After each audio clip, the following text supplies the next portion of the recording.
Hello friends, அஸ்ஸலாமு அலைக்கும். இன்றைக்கி நாம் வெஜ் குருமா எப்படி செய்கிறதுன்னு பார்க்கலாம். கொஞ்சம் எண்ணெய் போட்டு அதில் பட்டை, லவங்கம், ஏலக்காய், அதுக்கப்புறம் வெங்காயம் போட்டு நல்லா வதக்கிக்கோங்க.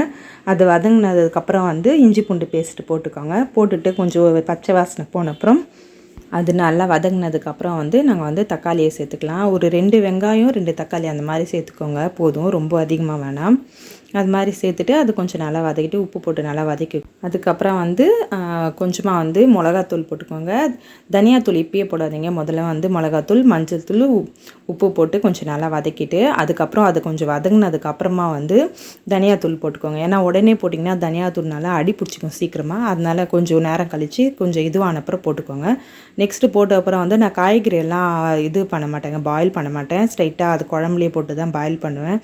நீங்கள் அப்படியே பண்ணி பாருங்கள், சூப்பராக இருக்கும். பாயில் பண்ணாமல் இதுலேயே போட்டு நல்லா வதக்கி அந்த இதில் இது பண்ணாங்கன்னா இன்னும் டேஸ்ட்டு நல்லாயிருக்கும். முதல்ல கேரட்டையும் உருளைக்கிழங்கையும் போட்டு கொஞ்சம் பாயில் பண்ணிவிட்டு அது கொஞ்சம் நேரம் பாயில் ஆனதுக்கப்புறமா நான் பச்சை பட்டாணியை சேர்த்துருக்கேன்.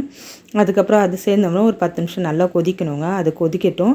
கொதிச்சுட்டு இருக்கும்போதே சிக்கன் மசாலாவில் அது போட்டுக்கோங்க. கரம் மசாலா இருந்தால் அது கூட போட்டுக்கலாம், இல்லைன்னா சிக்கன் மசாலா போட்டுக்கலாம். டேஸ்ட்டு நல்லா, அந்த ஸ்மெல்லு நல்லாயிருக்கும். அதனால் அது கொஞ்சம் எக்ஸ்ட்ராவே போட்டுக்கோங்க.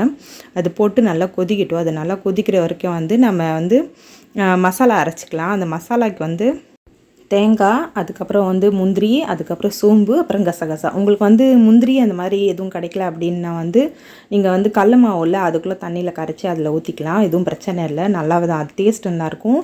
திக்னஸ்க்காக தான் மேக்ஸிமம் அது சேர்த்துக்கிறது, வேறு ஒன்றும் இல்லை. இது நல்லா கலந்துட்டு அரைச்சிட்டு அதில் நல்லா போட்டு நல்லா கொதிக்க விடுங்க. அவ்வளோதான், சூப்பராக ரெடி ஆகிட்ருக்கும். லாஸ்ட்டாக கொத்தமல்லி தூவி இறக்கிடுங்க. இந்த குருமா ட்ரை பண்ணி பாருங்க, ரொம்ப ஈஸியாக இருக்கும், டேஸ்டியாக இருக்கும். இந்த வீடியோ உங்களுக்கு ரொம்ப பிடிச்சிருந்தா லைக் பண்ணுங்கள், ஷேர் பண்ணுங்கள், சப்ஸ்கிரைப் பண்ணுங்கள். பாய்.